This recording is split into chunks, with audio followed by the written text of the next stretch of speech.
प्रणाम, very good evening सभी को। मैं पंकज सिंह, आप देख रहे हैं केपी फाउंडेशन। हम लोग का सेट चल रहा था एडिटोरिया का और 3 नंबर सेट तक हो चुका था और चौथा नंबर सेट है बिहार मतलब प्रखंड सांख्यिकी पदाधिकारी का, बिहार स्टैटिस्टिकल ऑफिसर।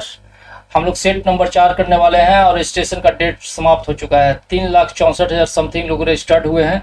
तो नंबर ऑफ स्टूडेंट तो नॉर्मल ही है जो बिहार में कंपटीशन का रहता है, मतलब डरने का कोई ज़रूरत नहीं है। मतलब ऐसा नहीं है कि रिकॉर्ड तोड़ फार्म भराया है या सब कुछ, इससे आप नंबर ऑफ स्टूडेंट से नहीं डर जाइएगा, क्योंकि वीर भोगे वसुंधरा, धरती को वीर ही भोगता है, कायरों के लिए धरती नहीं बना है। तो इस पे एक बात है कि राह के पत्थर को चकनाचूर होना चाहिए, राह के पत्थर को चकनाचूर होना चाहिए, बार चाहिए खूब भरपूर होना चाहिए। वो है इतना ही नहीं कि हार अपना मान ले, वह हमारे सामने मजबूर होना चाहिए। आप इतना प्रैक्टिस करो कि मजबूर हो जाए बीएसएससी ज्वाइनिंग देने के लिए आपको। तो चलिए हम लोग स्टार्ट कर रहे हैं, कम टू द पॉइंट आते हैं। हेस का नियम, हेस का नियम ऊष्मागतिकी के किस सिद्धांत पर आधारित है? मतलब पूछ रहा है कि हेस का नियम पढ़ना आपको केमिस्ट्री में। हेस का नियम में क्या है कि जो इंट्रोपी फर्स्ट स्टेज में जैसे अवस्था में रहता है, इंट्रोपी लास्ट स्टेज में भी उस अपना अवस्था को बनाए रखता है। तो थर्मोडायनेमिक्स का नियम है 0, 1, 2 और 3। इसमें 4 नियम को पढ़ना है थर्मोडायनेमिक्स में। तो पूछ रहा है कि मतलब 4 सिद्धांत है थर्मोडायनेमिक्स का, तो किस सिद्धांत पर आधारित है? तो थर्मोडायनेमिक्स का पहला सिद्धांत क्या कहता है कि ऊर्जा का तो न ही निर्माण किया जा सकता है और न ही नष्ट किया जा सकता है, इसको सिर्फ एक से दूसरे रूप में ट्रांसफॉर्म किया जा सकता है। तो इसका आंसर हो जाएगा पहला सिद्धांत। दूसरा नंबर क्वेश्चन है प्रेरकत्व का ऐसा ही मात्रक क्या है? तो यह हेनरी होगा, यह अमेरिका के वैज्ञानिक थे जोसेफ हेनरी, उसके नाम उनके नाम पे रखा गया था। तीसरा नंबर क्वेश्चन है निम्न कथनों में से कौन सा प्लास्टिसिटी के गुण को संदर्भित करता है? तो इसका आंसर हो जाएगा आपका 4 नंबर। यह किसी सामग्री के तनाव की स्थिति में बिना टूटे स्थायी विरूपण से गुजरने का इसमें क्या होता है? क्षमता होता है।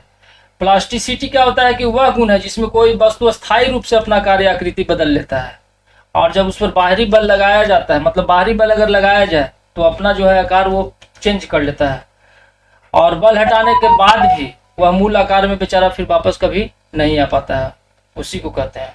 4 नंबर क्वेश्चन है न्यूटन के गति के किस नियम को गैलीलियो का नियम भी कहा जाता है? न्यूटन के प्रथम नियम, सेकंड नियम, थर्ड नियम। तो प्रथम नियम इसका आंसर हो जाएगा। लेकिन प्रथम नियम कहता क्या है? प्रथम नियम कह रहा है कि यदि कोई वस्तु विराम अवस्था में है तब तक वह विराम अवस्था में रहेगा, जब तक उस पर कोई एक्सटर्नल फोर्स वर्क नहीं करेगा तब तक वो रहेगा। आखिर वो ऐसा क्यों करता है? जड़त्व के कारण। उसी को क्या कहते हैं? तो प्रथम नियम से हमको जड़त्व का नियम भी मिलता है, और उसी को क्या कहते हैं? गैलीलियो का नियम भी कहते हैं। तो इसका आंसर हो जाएगा प्रथम नियम। 5वां नंबर क्वेश्चन है फोनोमीटर का प्रयोग किस लिए किया जाता है? तो फोनोमीटर का प्रयोग किया जाता है ध्वनि की तीव्रता को मापने के लिए। समुद्र की गहराई मापने के लिए किसका प्रयोग करते हैं? तो फाइडोमीटर का प्रयोग करते हैं। हृदय की गति को मापने के लिए कार्डियोग्राम का प्रयोग करते हैं, और विभवांतर मापने के लिए वोल्ट का प्रयोग करते हैं। लेकिन इसका आंसर हो जाएगा बी। 6 नंबर क्वेश्चन है निम्न में से कौन सा सार्वत्रिक गुरुत्वाकर्षण नियतांक, मतलब बड़ा जी का मान पूछ रहा है आपसे। अगर 2 वस्तु है यहाँ पे रखा हुआ तो एक ग्रेविटेशनल फोर्स पे वर्क कर रहा है, मतलब जी का मान कांस्टेंट होता है, वो आपसे पूछ रहा है। तो बड़ा जी का मान क्या होता है? 6.674 इंटू 10⁻11 न्यूटन मीटर स्क्वायर के जी स्क्वायर। आप याद रखिए। 7 नंबर क्वेश्चन है किसी समान ऊंचाई से अलग अलग भार की वस्तुएं गिराई जाएगी तो निम्न से कौन सा कथन सही होगा? यहाँ पे वस्तु की मतलब वायु की उपस्थिति या अनुपस्थिति नहीं दिया है, तो त्वरण एक समान होगा, सी नंबर हो जाएगा। लेकिन अगर वायु की उपस्थिति देता तो भारी सामान जो है वो पहले गिरेगा और हल्का सामान बाद में गिरेगा। 8 नंबर क्वेश्चन है कि अवतल दर्पण में किसी वस्तु को P तथा F के बीच रखा जाता है तो प्रतिबिंब कहाँ बनेगा? तो प्रतिबिंब बनेगा आपका दर्पण के पीछे। इस पे हम एक डिटेल्स वीडियो लाएंगे तो क्लियर करेंगे। 9 नंबर क्वेश्चन है निम्न में से कौन सा एक प्रोटीन का कार्य नहीं है? आपसे पूछा जा रहा है कि प्रोटीन का कार्य नहीं है। प्रोटीन का देखते हैं एंजाइम के रूप में शरीर में जैव रासायनिक अभिक्रियाओं को तीव्र करना बिल्कुल प्रोटीन का कार्य है। आनुवंशिक लक्षणों को विकास को नियंत्रित करना ये भी प्रोटीन का कार्य है। कोशिकाओं के भीतर आनुवंशिक सूचना संग्रहित करना इसका काम नहीं है। तो आंसर हो जाएगा आपका सी। कोशिका के आकार तथा आंतरिक संगठन को बनाए रखता है यह प्रोटीन, यह भी ठीक है।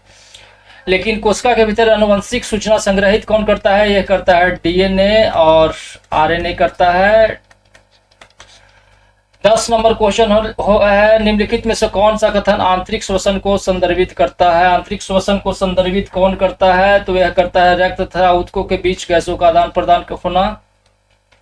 11 नंबर क्वेश्चन है निम्न में से कौन सा कवक द्वारा होने वाला रोग नहीं है, तो एथलीट फुट तो है, दाद भी है, स्केबिज भी है, फाइलेरिया नहीं है, तो इसका आंसर हो जाएगा डी। 12 नंबर क्वेश्चन है ग्रीन हाउस गैसों का मुख्य घटक क्या है, तो कार्बन डाइऑक्साइड भी है, नाइट्रस ऑक्साइड भी है, मीथेन भी है, मतलब उपयुक्त सभी हो जाएगा। 13 नंबर क्वेश्चन है ईस्ट में जनन किस विधि के द्वारा होता है, तो यह मुकुलन विधि के द्वारा होता है। 14 नंबर क्वेश्चन है जीवधारियों का उनके वातावरण के साथ संबंध का अध्ययन क्या कहलाता है, तो इसका आंसर हो जाएगा बायोनोमिक्स कहलाता है। क्या कहलाता है, बायोनोमिक्स कहलाता है। और बायोनिक्स क्या है, बायोनिक्स है जैविक जगत में होने वाले कार्यों का अध्ययन। और इथोलॉजी क्या है, सभी जंतुओं को व्यवहार का अध्ययन इथोलॉजी कहलाता है। और पेरिस्टोलॉजी क्या कहलाता है, परजीवी जीवों का अध्ययन कहलाता है पेरिस्टोलॉजी। 15 नंबर क्वेश्चन है रक्तदाब का नियंत्रण किस ग्रंथि के द्वारा होता है, तो यह अधिभिरिक ग्रंथि के द्वारा होता है रक्तदाब का नियंत्रण।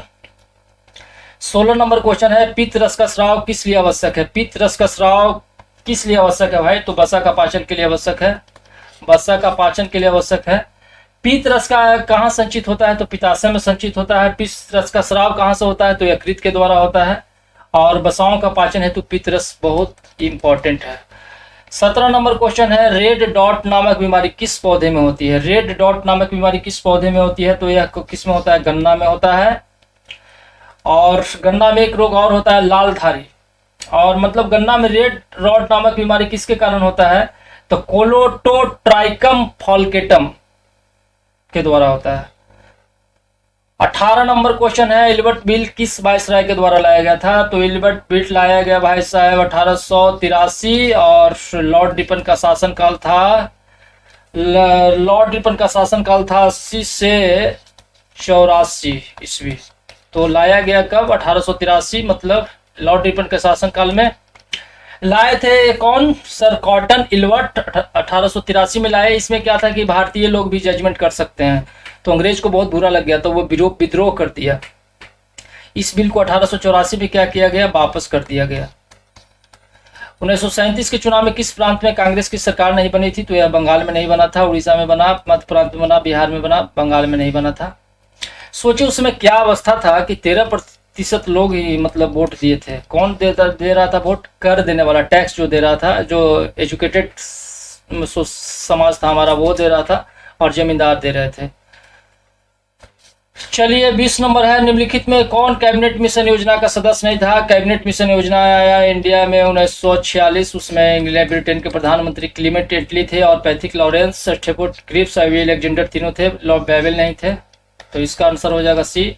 भारत की स्वतंत्रता के समय ब्रिटेन किस पार्टी की सरकार थी, तो यह लेबर पार्टी का था। एग्जामिनर परेशान करने के लिए लिबरल भी दे दिया है, तो देख करके मारिएगा वो मर रंगिएगा। लेबर पार्टी क्लीमेंट एटली वहां के प्रधानमंत्री थे, और 18 जुलाई 1947 को भारतीय स्वतंत्रता अधिनियम मतलब शाही के द्वारा पारित कर दिया गया था। और एटली के द्वारा घोषणा किया गया था कि 30 जून 1948 तक भारतीयों को सत्ता सौंप दिया जाएगा। 22 नंबर है पुर्तगालियों की राजधानी कोचिन से गोवा कब स्थानांतरित किया गया। कोचिन से गोवा, मतलब पुर्तगाली आया तो सबसे पहले कोचिन को राजधानी बनाया, और वहां से पूछ रहा है कि कोचिन से गोवा कब बना, तो गया 1530 में। 1498 में, मतलब 17 मई 1498 को आता है कौन, वास्को डी गामा भारत। और 1503 में पुर्तगाली यहाँ कहाँ बना देता है, कोचिन में स्थापित करता है। अब 1503 से 1530 तक रहता है कोचिन में। और उसका पहला जो गवर्नर था वो फ्रांसिस्को डी अल्मोड़ा था, और 1510 में अल्बुकर्क गोवा को बीजापुर से छीना था, और 1530 में गोवा को राजधानी बना दिया। 23 नंबर है निम्नलिखित में से कौन सा गुफा मंदिर जैन, बौद्ध और हिंदू धर्म तीनों धर्मों के लिए प्रसिद्ध है, तो यह है भाई साहब एलोरा। 1 से लेकर के 12 है बौद्ध के लिए, और 13 से लेकर के 29 है हिंदू के लिए, और 30 से लेकर के 34 है जैन के लिए, तो इसका आंसर हो जाएगा एलोरा। 24 नंबर क्वेश्चन है विश्व का पहला गणतंत्र वैशाली में किसके द्वारा स्थापित किया गया था, तो यह लिच्छवियों के द्वारा स्थापित किया गया, और इसी को बाद में अजातशत्रु अपना मंत्री के सहायता से, वर्षाकार के सहायता से हराता है। फूट डालो और शासन करो का नीति, और रथ मुसल महाशिला कंटक के अंतर चला करके विजय प्राप्त करता है। 25 नंबर क्वेश्चन है निम्नलिखित युगों में से कौन सा सुमिलित नहीं है, तो Maulana Abul Kalam Azad, India wins freedom सही है। सुभाष चंद्र बोस, इंडियन स्ट्रगल सही है। लाला लाजपत राय, नैप इंडिया सही है। जवाहरलाल नेहरू, हिंद स्वराज, ये गलत है। हिंद स्वराज के लेखक है कौन? महात्मा गांधी। महात्मा गांधी हैं। चलिए 26 नंबर सवाल देख रहे हैं। 26 नंबर सवाल है, निम्नलिखित को सुमेलित कीजिए। पानीपत का तृतीय युद्ध कब हुआ था? 1761। तराइन का द्वितीय युद्ध कब हुआ था? 1192। हल्दी घाटी का युद्ध कब हुआ था? 1576। तराइन का प्रथम युद्ध कब हुआ था? 1191। इसका आंसर हो जाएगा डी नंबर। सिख धर्म के पवित्र ग्रंथ आदि ग्रंथ का संकलन किसके द्वारा मतलब कब किया गया था? कब किया गया? तो यह किया गया 1604 ईस्वी में। मतलब सिख के 5वें गुरु थे अर्जुन देव, उनके द्वारा किया गया 1604 में। और इनको जहांगीर के द्वारा मृत्युदंड दिया गया था। खुली श्रृंखला वाले हाइड्रोकार्बन जिनमें सी बंद होते हैं, कार्बन कार्बन बंद होते हैं, मतलब द्विबंध बनाते हैं, होता है क्या कहलाते हैं? तो यह कहलाते हैं एल्किन। एल्किन कहलाते हैं। द्विबंध पूछ रहा है ना, दो ही हैं, तो एल्किन कहलाते हैं। मतलब कार्बन कार्बन से द्विबंध बनाता है, उसको क्या कहते हैं? एल्कीन। एक होता है एल्काइन जो त्रिबंध बनाता है कार्बन, और एक होता है जो एकल बंध बनाता है, इसको एल्केन कहते हैं। और 29 है, निम्न से कौन सा ऑक्साइड उभयधर्मी है? उभयधर्मी कौन है? तो SnO2 है। SnO2 उभयधर्मी है। मतलब Al2O3 ZnO PbO SnO2 प्रमुख उभयधर्मी ऑक्साइड है। चलिए 30 नंबर है, कौन सा बहुलक गर्म करने पर मृदु नहीं बनाते हैं? तो मृदु नहीं कौन बनाएगा? बेकेलाइट। बेकेलाइट क्या है कि मतलब ताप दृढ़ बहुलक है।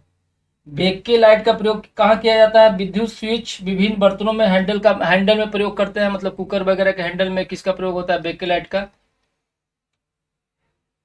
चलिए 33 नंबर है, गोबर गैस में कौन सा अवयव सर्वाधिक पाया जाता है? तो गोबर गैस में सर्वाधिक पाया जाता है मीथेन। मतलब इसका सूत्र है CH4। CH4 होता है। और मतलब मीथेन जो है सर्वाधिक मात्रा में गोबर गैस में पाया जाता है, जो ईंधन के रूप में इसका उपयोग हम लोग करते हैं। यह प्राकृतिक गैस का मुख्य घटक है। और रासायनिक सूत्र इसका CH4 बता ही दिए। 32 नंबर है, निम्न में से कौन सी अधातु कमरे के ताप पर तरल अवस्था में होती है? तो इसका आंसर हो जाएगा ब्रोमीन होता है। ब्रोमीन द्रव अधातु है। ब्रोमीन साधारणतः पर किस रंग का हो जाता है? मतलब गहरा लाल बादामी रंग के द्रव के रूप में पाया जाता है। ब्रोमीन का उपयोग हम लोग कहाँ कहाँ करते हैं? फोटोग्राफी में प्रयुक्त होने वाले सिल्वर ब्रोमाइड यौगिक के उत्पादन में, कार्बनिक रसायन में और प्रतिकारक आदि में इसका उपयोग किया जाता है। 33 नंबर है, निम्नलिखित में से कौन सा नाइट्रोजन का कौन सा ऑक्साइड उदासीन है? उदासीन कौन है? N2O। N2O क्या है? उदासीन है। उदासीन ऑक्साइड वो ऑक्साइड होते हैं जो अम्ल या क्षार से अभिक्रिया नहीं करते हैं, उसको क्या कहते हैं? उदासीन ऑक्साइड। किसी से अभिक्रिया नहीं करेगा, उदासीन आदमी है ना, उसको प्यार मोहब्बत किसी चीज से मतलब नहीं है, ना सुख दुख, उदासीन आदमी है। उदासीन ऑक्साइड के मतलब कुछ उदाहरण है, कार्बन मोनोऑक्साइड, नाइट्रस ऑक्साइड और nitric oxide, carbon dioxide, hydrogen peroxide. 34 है, नाइट्रोजन गैस के अणु निम्न में से कौन सा बंध पाया जाता है? तो इसमें पाया जाता है त्रिसहसंयोजी बंध पाया जाता है। मतलब नाइट्रोजन जो है वायुमंडल में सर्वाधिक मात्रा में है नाइट्रोजन 78%। और मतलब दो नाइट्रोजन परमाणु 3 इलेक्ट्रॉन को साझा करते हैं और 3 सहसंयोजन क्या करते हैं? बंधन बनाते हैं और एक नाइट्रोजन अणु बनाते हैं। 35 नंबर है, आयोडीन निम्न में से किस रूप में पाया जाता है? तो आयोडीन किस में पाया जाता है? ठोस के रूप में पाया जाता है। आयोडीन जो है ठोस के रूप में पाया जाता है। इसका परमाणु संख्या कितना होता है? 53। आयोडीन का परमाणु संख्या कितना होता है? 53 होता है। और एक चीज जान जाइए कि स्थिर हाइड्रोजन में सबसे भारी होता है आयोडीन। 36 नंबर है, निम्नलिखित में से कौन सा सही सुमेलित नहीं है? दूसरी अनुसूचित संवैधानिक प्राधिकारियों का वेतन से संबंधित ठीक है। तीसरी अनुसूचित शपथ का प्रारूप सही है। 7वीं अनुसूचित विधायी शक्तियों का वितरण, यह भी सही है। 5वीं अनुसूचित राज्यसभा में सीटों का आवंटन, यह गलत है। तो इसका आंसर हो जाएगा डी। इसका आंसर डी हो जाएगा। क्या है? 5वीं अनुसूची में क्या है, अनुसूचित जातियों तथा जनजातियों के क्षेत्रों के प्रशासन एवं नियंत्रण से संबंधित है वह। तो इसका आंसर 37 है, नियंत्रक एवं महालेखा परीक्षक मतलब कैग के संदर्भ में निम्नलिखित कथनों पर विचार कीजिए। इसका प्रावधान संविधान के भाग 5 में किया गया है, बिल्कुल सही है। आर्टिकल 148 से 51 मतलब 151, 148 से 151 आर्टिकल। यह राष्ट्रपति के प्रसाद पद धारण करता है, नहीं। इसका वेतन एवं वन सेवा शर्तें संसद द्वारा निर्धारित होती है, बिल्कुल सही है। तो 1 और 3 हो जाएगा, तो इसका आंसर हो जाएगा सी नंबर है। भारतीय संविधान में राष्ट्रपति के चुनाव की प्रक्रिया किस देश के संविधान से लिया गया है? राष्ट्रपति के चुनाव की प्रक्रिया तो यह लिया गया है आयरलैंड के संविधान से। आयरलैंड के संविधान से लिया गया है। राष्ट्रपति द्वारा राज्यसभा में साहित्य, कला, विज्ञान तथा समाज सेवा आदि के क्षेत्र में ख्याति प्राप्त व्यक्तियों का मनोनयन भी कहाँ से लिया गया है? आयरलैंड से लिया गया है। और नीति निर्देशक तत्व भी कहाँ से लिया गया है? आयरलैंड से लिया गया है। 39 नंबर क्वेश्चन है, निम्नलिखित में कौन सा एक सुमेलित नहीं है, आपको बताना है। तो पेडोलॉजी पौधों के जीवाश्मों का अध्ययन मतलब कि गलत है, यह जीवाश्मों का अध्ययन नहीं। एंथोलॉजी फूलों का अध्ययन सही है। एंटेमोलॉजी जंतु विज्ञान की शाखा। ट्रोफोलॉजी पोषण का अध्ययन, यह सही है। पेडोलॉजी क्या है कि मृदा का अध्ययन किया जाता है, इसमें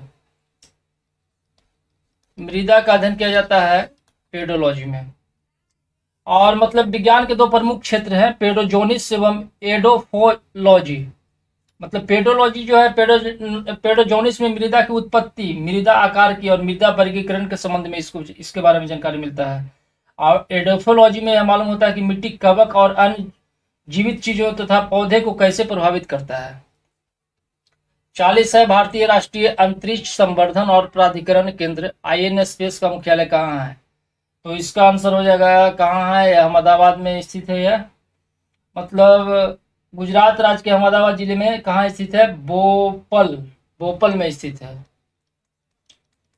और जो इसका स्थापना है अंतरिक्ष एवं नवाचार निजी निवेश को बढ़ावा देने के लिए इसका स्थापना किया गया था। 41 नंबर क्वेश्चन है, भूमध्य रेखा निम्नलिखित में से किन देशों से होकर गुजरती है?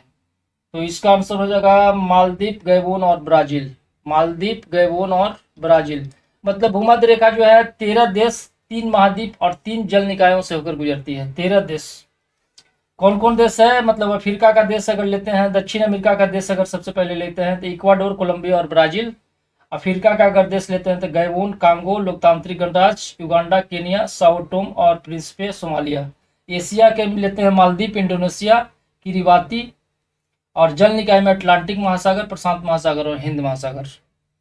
42 है, भारत के विभिन्न नदियों तथा उनके उद्गम क्षेत्र के संबंध में कौन सा सही नहीं है? भारतपुच्छा नदी अन्नामलाई पहाड़ी सही है, कलिंदी नदी बेलगांव सही है, कावेरी नदी ब्रह्मगिरी पहाड़ी सही है, कृष्णा नदी अमरकंटक, ये गलत है। तो इसका आंसर हो जाएगा डी नंबर।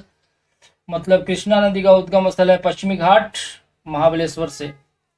43 नंबर है, सूचियों के संबंध में सही उत्तर को चुनना है, मतलब मिलान करना है। लिथुआनिया का राजधानी कहाँ है? तो यह है तो कहाँ, लिथुआनिया का विनियस। अल्बानिया का राजधानी कहाँ है? तो ये अल्बानिया का हो जाएगा तिराना। माली का कहाँ है? माली का है बमाको। और लिचेंस्टीन का कहाँ है? वादुज। तो इसका हो जाएगा आपका सी नंबर। थोड़ा स्क्रीन छोटा कर देते हैं, चलिए अब हो जाएगा 44 नंबर। क्षोभ सीमा के संबंध में निम्नलिखित में से कौन सा कथन सत्य नहीं है? सत्य को आपको चुनना है। क्षोभ मंडल और ओजोन मंडल को अलग करता है, कौन सा कथन सत्य नहीं है यह जाना था। क्षोभ मंडल को और ओजोन मंडल को अलग करता है, यह क्या है? गलत है। यह तापमान लगभग स्थिर रहता है, ठीक है। इसकी मोटाई 1 किलोमीटर से 1.5 किलोमीटर पाई जाए, भी ठीक है। इसकी निचली सीमा पर जेट हवाएं चलती है, भी ठीक है। तो इसका आंसर हो जाएगा 1। मतलब क्षोभ मंडल और सप्ताह मंडल को जो अलग करने वाला भाग है उसको क्या कहते हैं? क्षोभ सीमा कहते हैं। 45 है, निम्न से किस देश में ग्रेट सैंडी मरुस्थल स्थित है? तो यह हो जाएगा इसका आंसर ऑस्ट्रेलिया। और भी मतलब सहारा उत्तरी अफ्रीका में स्थित है। Great Victorian great Sandy Australia में स्थित है। गोबी मरुस्थल मंगोलिया में है। दस्त लुट पूर्वी ईरान में है। दस्त कबीर कहाँ है? उत्तरी पूर्वी ईरान में। तकला माखन कहाँ है? चीन में। पेंटोगोनिया कहाँ? अर्जेंटीना में। निम्न में से किस परियोजना को इंदिरा सागर बांध परियोजना भी कहा जाता है? तो यह कहा जाता है पोलावरम परियोजना को। पोल्लावरम परियोजना किस नदी पर स्थित है? तो गोदावरी नदी पर स्थित है। आंध्र प्रदेश राज्य में है यह, गोदावरी नदी पर स्थित। चलिए 47 नंबर क्वेश्चन देख लेते हैं। भारत आने वाले प्रजातियों को सही कालक्रम के अनुसार व्यवस्थित आपको करना है। तो इसका है, सबसे पहले कौन हो जाएगा? निग्रो, इसके बाद प्रोटोस्टोलाइट, इसके बाद कौन हो जाएगा? भूमध्य सागरीय, इसके बाद कौन है सबसे लास्ट में? नार्डिक। तो पहले हो जाएगा 3, इसके बाद 4, इसके बाद 2, इसके बाद 1। तो इसका आंसर हो जाएगा बी नंबर। 48 है, अखिल भारतीय हस्तकला बोर्ड की स्थापना कब हुआ था? अखिल भारतीय हस्तकला बोर्ड का स्थापना हुआ था कब? 1953 ईस्वी में। अखिल भारतीय हस्तकला बोर्ड का स्थापना 1953, अखिल भारतीय हथकरघा बोर्ड का 1950 और केंद्रीय सिल्क बोर्ड का 1949, क्षेत्रीय ग्रामीण विकास बैंक का 1975 और भारतीय औद्योगिक निगम का 1948। चलिए 49 है, भारत में बेरोजगारी के आंकड़े प्रकाशित कौन करता है? तो यह करता है बी नंबर, राष्ट्रीय प्रतिदर्श सर्वेक्षण कार्यालय करता है, NSSO।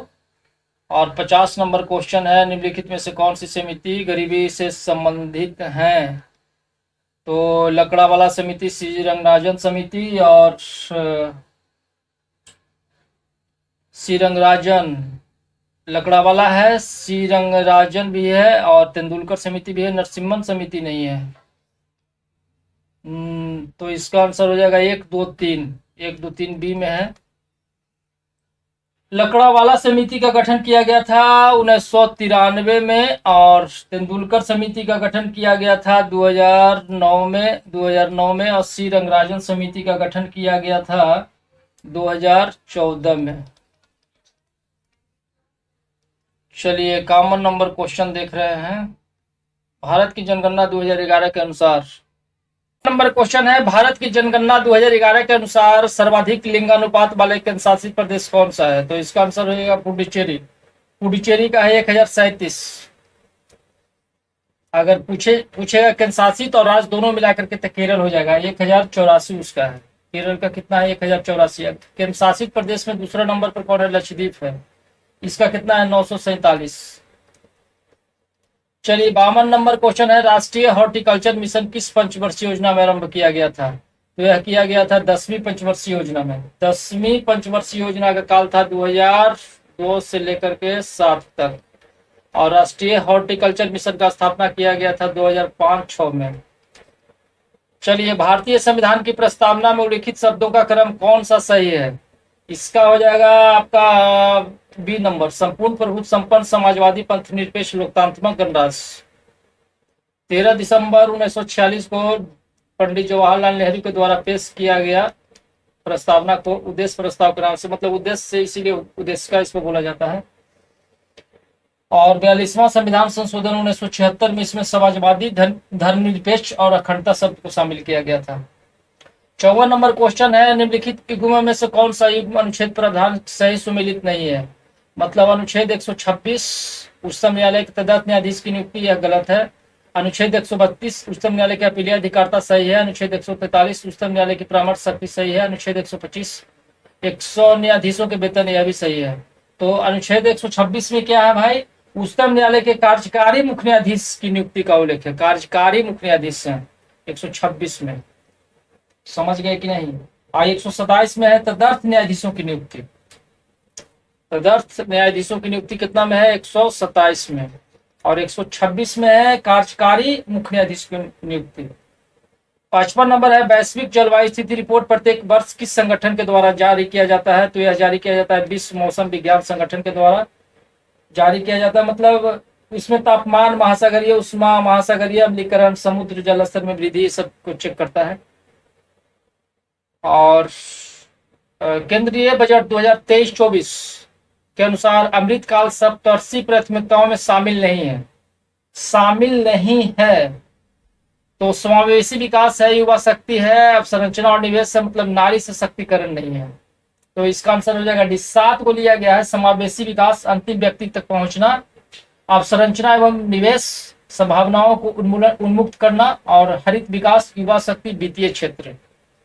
57 है, संघीय सरकार का सबसे महत्वपूर्ण लक्षण कौन है? संघीय सरकार का सबसे महत्वपूर्ण लक्षण है संघ एवं राज्यों के बीच शक्तियों का विभाजन। 58वां नंबर क्वेश्चन है, निम्न में से किसे वायुमंडल का द्वितीयक प्रदूषक के रूप में जाना जाता है? द्वितीय प्रदूषक के रूप में हम लोग किसको जानते हैं? मतलब O3 को जानते हैं। मतलब द्वितीय प्रदूषक कौन है? हो गया O3 हो गया। 59 है, भारतीय संविधान के किस संशोधन के तहत उच्च न्यायालय के न्यायाधीशों की सेवानिवृत्त की आयु 60 से 62 वर्ष की गई थी? तो इसका आंसर हो जाएगा 15वें संविधान संशोधन अधिनियम कब किया गया था? 1963 में। मतलब 60 से कितना कर दिया गया? 62 वर्ष कर दिया गया था। 60 है, विश्व रेबीज दिवस कब मनाया जाता है? तो यह मनाया जाता है 28 सितंबर को। विश्व रेबीज दिवस कब मनाया जाता है? 28 सितंबर। 8 सितंबर को मनाया जाता है अंतर्राष्ट्रीय साक्षरता दिवस, और 29 अगस्त को मनाया जाता है विश्व मानवता दिवस, और 28 जुलाई को मनाया जाता है विश्व हेपेटाइटिस दिवस, 28 जुलाई को। फरवरी 2025 में आर्टिफिशियल इंटेलिजेंस मतलब एआई एक्शन समिट का आयोजन कहाँ किया गया? तो यह किया गया था फ्रांस में। अगला बार किया जाएगा इंडिया में। ट्रांसपेरेंसी इंटरनेशनल द्वारा जारी भ्रष्टाचार धारणा सूचकांक सीपीआई 2024 में भारत 180 देशों में किस स्थान पर है? तो यह है 96 रैंक लाया है। बहुत अच्छा स्थिति नहीं है। मतलब जारी किया गया 11 फरवरी 2025 को यह मतलब भ्रष्टाचार धारणा सूचकांक 180 देश के किया गया था, जिसमें भारत का स्थान कितना है? मतलब 96 है। 2023 में 93 था। और यह जारी करता है जर्मनी का एक संस्था है ट्रांसपेरेंसी इंटरनेशनल, जर्मनी के बर्लिन में। प्रथम स्थान पर डेनमार्क है, मतलब उसको मिला है 90 अंक। 90 अंक वाला सबसे अच्छा स्थिति, मतलब 100 अंक जिसका आएगा सबसे बेहतर, 0 अंक आएगा सबसे भ्रष्ट। और 8 अंक के साथ मतलब 8 नंबर लाया है सूडान वाला। ये बहुत करता था घपला, मना किए कि मत करो ये सब गलत काम, भ्रष्टाचार तो किया, इसीलिए इसको 8 नंबर मिला। कम नंबर मिला ये चलते कि पढ़ा नहीं। चलिए आगे देखते हैं। 63 हाल ही में इसरो ने पहले स्पेस डॉकिंग मिशन स्पेसएक्स को किससे लॉन्च किया गया है? तो यह किया गया है PSLV 60 के द्वारा लॉन्च किया गया है। 64 नंबर है, 7 महाद्वीपों के सबसे ऊंची चोटियों पर चढ़ाई करने वाली दुनिया की सबसे कम उम्र की महिला पर्वतारोही कौन बनी है? तो यह बनी है काम्या कार्तिकेयन बनी है। 24 दिसंबर 2024 को अपने पिता कमांडर एस कार्तिकेयन के साथ अंटार्कटिका के जो है माउंट विंसन मैसिव, जिसका ऊंचाई कितना है? 4892 मीटर, उस पर यह सफलतापूर्वक चढ़ने के बाद यह उपलब्धि हासिल की है। चलिए 65 है, 38वें राष्ट्रीय खेल 2024 में बिहार के कुल कितने पदक प्राप्त हुए? तो ज्यादा पदक हम लोग जीतते नहीं है, बस काम भर जीत लिए हो गया। 12 पदक मात्र। उत्तराखंड में आयोजित हुआ था 28 जनवरी से 14 फरवरी, और इसका शुभंकर क्या था? मौली था। मतलब चलिए 12 पदक में 1 स्वर्ण, 6 रजत और 5 कांस्य पदक शामिल है। 66 नंबर क्वेश्चन है, जनवरी 2025 में भारत सरकार ने सकल घरेलू उत्पाद GDP की गणना के लिए कौन सा आधार वर्ष अपनाने की घोषणा किया है? तो यह किया है, sorry for that, light of हो रहा था इसकी वजह से, 66 इसका किया 2022-23। पहले क्या था? 2011-12 2011-12 था पहले, अब कर दिया गया 2022-23। 67 है, किस देश की विक्टोरिया कजेर थेल्विंग 73वां मिस यूनिवर्स 2024 चुना गया है? तो यह है डेनमार्क के। कहाँ के हैं? डेनमार्क के। यह आयोजित कहाँ किया गया था?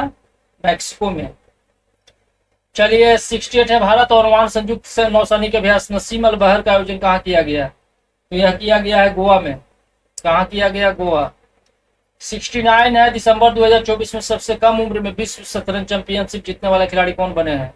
तो यह बने हैं डी गुकेश। और 70 है, गुजरात के घर चोला को भौगोलिक सांकेतिक GI टैग किसके लिए दिया गया है? तो यह दिया गया है आपका पारंपरिक हस्तशिल्प के लिए। दिया गया है पारंपरिक हस्तशिल्प की GI टैग। 23वां GI टैग घोषित है। चलिए 71वां बिहार बजट 2025-26 में सबसे ज्यादा खर्च किस विभाग अथवा क्षेत्र में करने का प्रावधान है? तो इसमें करने का सबसे ज्यादा शिक्षा पे जोर। बिहार बजट में हम लोग शिक्षा पढ़ेंगे भाई, कोई ऑप्शन नहीं है, पढ़ना ही एकमात्र ऑप्शन है, इसलिए शिक्षा पर किया गया है आपको 19.24%। इसके बाद पेंशन बताइए। भारत का पहला आर्टिफिशियल इंटेलिजेंस एआई विश्वविद्यालय किस राज्य में स्थापित किया जाएगा? तो यह किया जाएगा महाराष्ट्र में। अब क्वेश्चन में जान नहीं है, निकल जाते हैं। 73वां है केंद्रीय budget 2000, sorry for that, India state forest 2023 के अनुसार राज्य के कुल भौगोलिक क्षेत्रफल के प्रतिशत भूभाग के रूप में किस राज्य केंद्र शासित प्रदेश क्षेत्र में वनांचित क्षेत्रफल सर्वाधिक है? तो इसका आंसर हो जाएगा आपको लक्षद्वीप 91.33%, 91.33% लक्षद्वीप का है। इसके बाद मिजोरम का है, मिजोरम का 85.34%, और इसके बाद है अंडमान निकोबार द्वीप समूह 81.62%, 81.62%। 74 नंबर क्वेश्चन है केंद्रीय बजट 2025-26 में वित्त मंत्री ने राजकोषीय घाटे फिजिकल डेफिसिट का जीडीपी का कितना प्रतिशत रखा है?